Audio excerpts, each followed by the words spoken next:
આપણે ઈચ્છા ન થાય એવા વિડીયો પણ સામે આવી શકે છે। દક્ષિણ ગુજરાતના અમુક વિસ્તારમાં તો આવનારા 24 કલાકની અંદર આપણે ઈચ્છા ન થાય એવા વિડીયો પણ સામે આવી શકે છે। આવતીકાલે બપોર પછીથી વરાપ જેવો માહોલ પણ સૌરાષ્ટ્રની અંદર જોવા મળી શકે છે।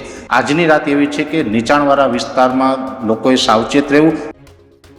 ગુજરાત અને દેશની ઉપર છેલ્લા 36 કલાક 48 કલાકની જો વાત કરવામાં આવે તો મુંબઈ અને ગુજરાતના કેટલાક જિલ્લાઓની અંદર વરસાદે તારાજી સર્જી, ત્યારબાદ અચાનક વરસાદ ગાયબ થઈ રહ્યો છે।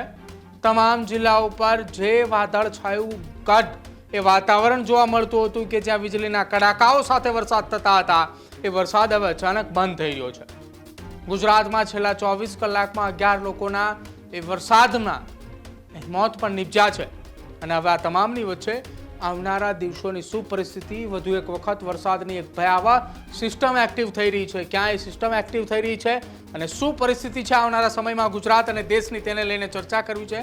વિન્ડી મોડલના માધ્યમથી સમજીએ આ ગુજરાત છે અને તેની સાથે આખા દેશની આપણે વાત કરી રહ્યા છીએ।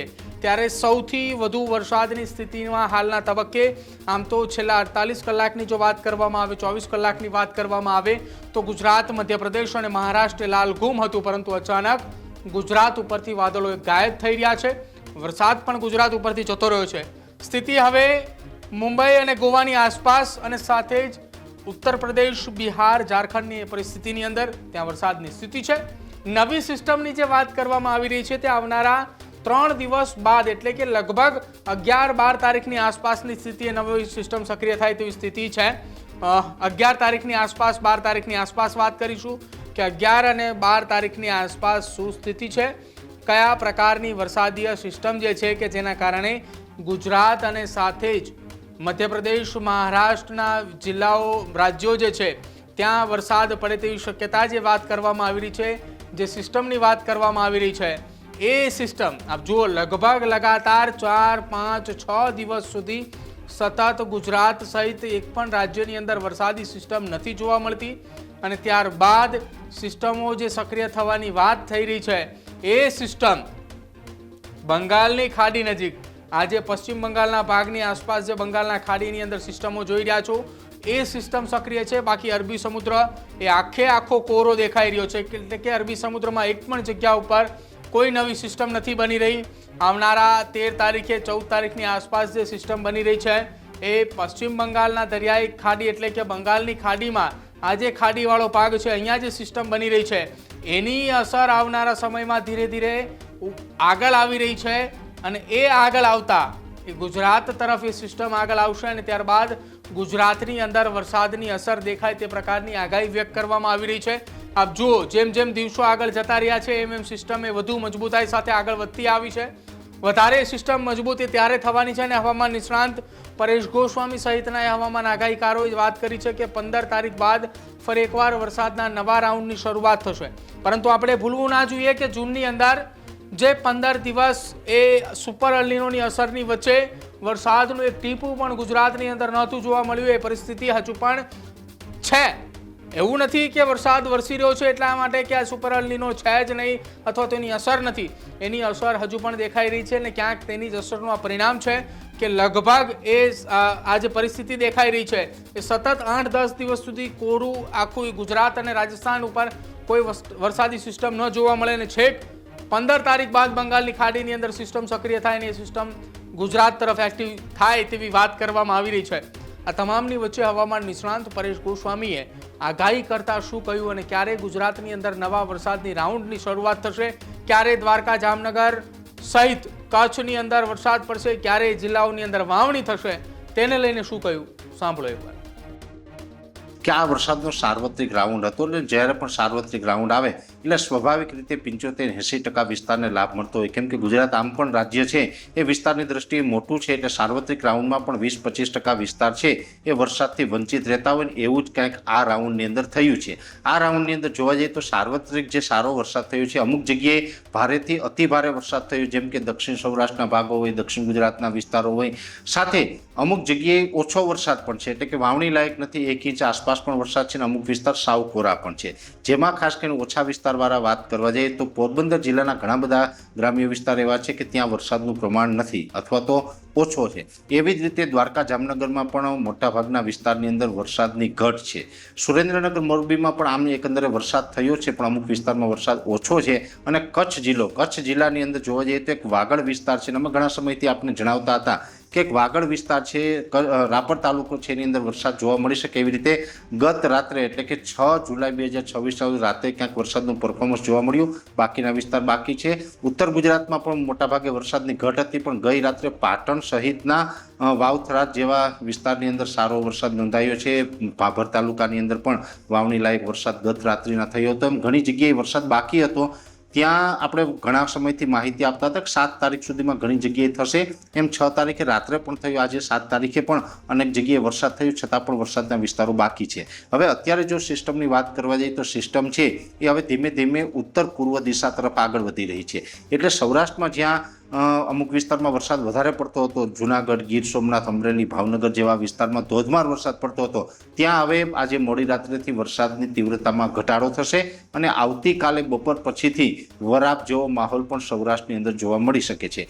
પણ હજુ દક્ષિણ ગુજરાતના વિસ્તાર છે જેમાં સુરતથી લઈને મહારાષ્ટ્રના મુંબઈ સુધીના તમામ વિસ્તાર, એમાં ડાંગ, આહવા હોય, વલસાડ હોય, નવસારી, વાપી હોય, તમામ વિસ્તારની અંદર હજુ આવનારા 24 કલાક સુધી એટલે કે આવતીકાલે 8 તારીખે મોડી રાત સુધી ભારેથી અતિભારે વરસાદની સંભાવનાઓ છે. દક્ષિણ ગુજરાતના અમુક વિસ્તારમાં તો આવનારા 24 કલાકની અંદર આપણે ઈચ્છા ન થાય એવા વિડીયો પણ સામે આવી શકે છે. ખૂબ અતિભારે વરસાદ વરસી શકે છે. એટલે ખાસ આજની રાત એવી છે કે નીચાણવાળા વિસ્તારમાં લોકોએ સાવચેત રહેવું. એનડીઆરએફની ટીમે પણ સાવચેત રહેવાની જરૂર છે, સતેજ રહેવાની જરૂર છે. તંત્ર પણ ખડે પગે અત્યારે રહે એવી શક્યતાઓ અત્યારે દેખાઈ રહી છે, કેમ કે અત્યારે વરસાદ એ પ્રકારે પડવાનો છે. હવે આ સિસ્ટમ છે એ આવનારા 24 કલાકની અંદર દક્ષિણ ગુજરાત ઉપર થઈ અને મધ્યપ્રદેશ અને મહારાષ્ટ્ર ઉપર થઈને ઉત્તર પૂર્વ દિશામાં આગળ નીકળી જવાની છે. પછી આવતીકાલે 8 જુલાઈ 2026ના રોજ સાંજેથી ગુજરાતની અંદર વરાપનો માહોલ જોવા મળશે અને આપણે વરસાદની તીવ્રતા વિસ્તારમાં ઘટાડો થઈ જશે.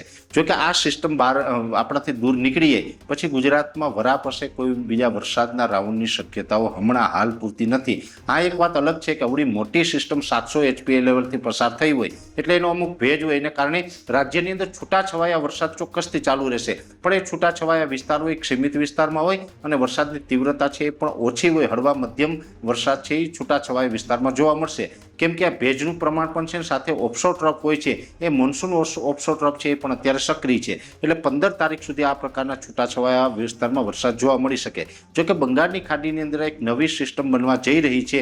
જે સિસ્ટમનો જો ટ્રેક ચેન્જ ન થાય તો અત્યારે જોવા જઈએ તો એમાં ઘણા મતાંતર છે. કદાચ ટ્રેક ચેન્જ પણ થાય, ન પણ થાય. જો ટ્રેક ચેન્જ ન થાય તો આવનારા દિવસની અંદર પશ્ચિમ સૌરાષ્ટ્રના વિસ્તારમાં જ્યાં વરસાદ નથી ત્યાં કચ્છનો વિસ્તાર અને ઉત્તર ગુજરાત સાથે મધ્ય ગુજરાતની અંદર પણ 15 થી 20 જુલાઈ 2026 વચ્ચે એક મધ્યમથી સારા વરસાદનો રાઉન્ડ આવી શકે છે. એટલે આ પ્રકારે હજુ પણ એક વરસાદનો રાઉન્ડ આવવાનો છે. જોકે ચોમાસાની જે શરૂઆત થઈ છે, જે વિસ્તારમાં વરસાદ નથી એવા વિસ્તારના ખેડૂતે બહુ ડરવું નહીં. એનો મતલબ એવો નથી કે આ વખતે આ રાઉન્ડની અંદર વરસાદ નથી થયો તો હવે આખું વર્ષ નથી થવાનો. ઘણી વખત એવું બનતું હોય કે એક રાઉન્ડમાં ન થયો હોય તો નેક્સ્ટ બીજા રાઉન્ડની અંદર વારો આવી શકે, પણ દુષ્કાળ કોઈ જગ્યાએ પડવાનો નથી. એટલે કોઈ ડરશો નહીં. વરસાદ છે આ રાઉન્ડમાં નથી થયો ત્યાં બીજા રાઉન્ડની અંદર દ્વારકાધીશને લાભ આપે એવી આપણે દ્વારકાધીશને પ્રાર્થના કરીએ છીએ. પણ હજુ જુલાઈની અંદર 2 રાઉન્ડ છે, જેમાં 15 થી 20 જુલાઈમાં પણ એક રાઉન્ડ છે અને ત્રીજો રાઉન્ડ હશે એ 25 થી 31 જુલાઈમાં હશે. એમાં પાછો 25 થી 31 જુલાઈમાં છે એ પણ સાર્વત્રિક હશે અને એમાં ખૂબ સારા વરસાદની પણ સંભાવનાઓ છે. જે 15 થી 20 જુલાઈ વાળો રાઉન્ડ છે તેમાં હળવાથી મધ્યમ વરસાદ હશે અને ઓછા વિસ્તારમાં હશે. એટલે એમ આ પ્રકારે આખો જુલાઈ મહિનો રહેવાનો છે. જુલાઈ મહિનામાં કન્ટિન્યુ વરસાદ આવતા જ રહેશે. વચ્ચે ગેપ આવે તો પણ 2-5 દિવસ કે 7 દિવસનો ગેપ હોય, બહુ મોટો ગેપ નહીં જોવા મળે. એટલે આખું વરસાદનું ચિત્ર આ છે.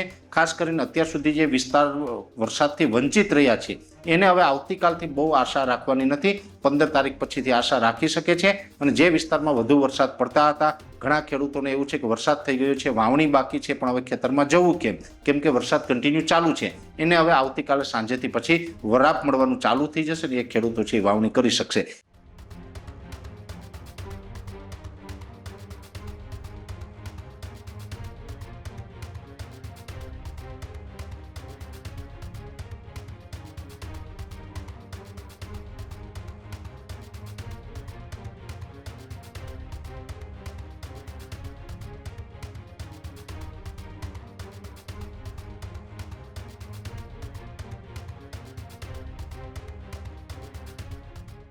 ખેડૂત ભાઈઓ છે એ ખેતરમાં ડ્રોન ઉડાવતા હોય છે ત્યારે આપણે એક પ્રશ્ન સતાવતો હોય છે કે જે આપણે અત્યાર સુધી જીપીએસ ટેકનોલોજીવાળા ડ્રોન વાપર્યા છે, જેથી કરીને મોબાઈલ ટાવર છે અથવા તો હાઈ ટેન્શન લાઇન પસાર થતી હોય, કોઈ વૃક્ષો હોય, ત્યારે જે જીપીએસ ટેકનોલોજીવાળા ડ્રોન છે એમાં ટકરાય અને ટ્રેસ થાય છે. પણ એગ્રીઓન લાવ્યું છે જીએનએસએસ ટેકનોલોજી ડ્રોન, જેથી કરીને એ ડ્રોન છે એ કોઈ જગ્યાએ ટકરાય નહીં, પોતાની રીતે જ ડિસિઝન લે છે અને મૂવ થઈ જાય છે, જેથી કરીને જીએનએસએસ ટેકનોલોજી ડ્રોન છે એ વાપરવાનો આગ્રહ રાખો.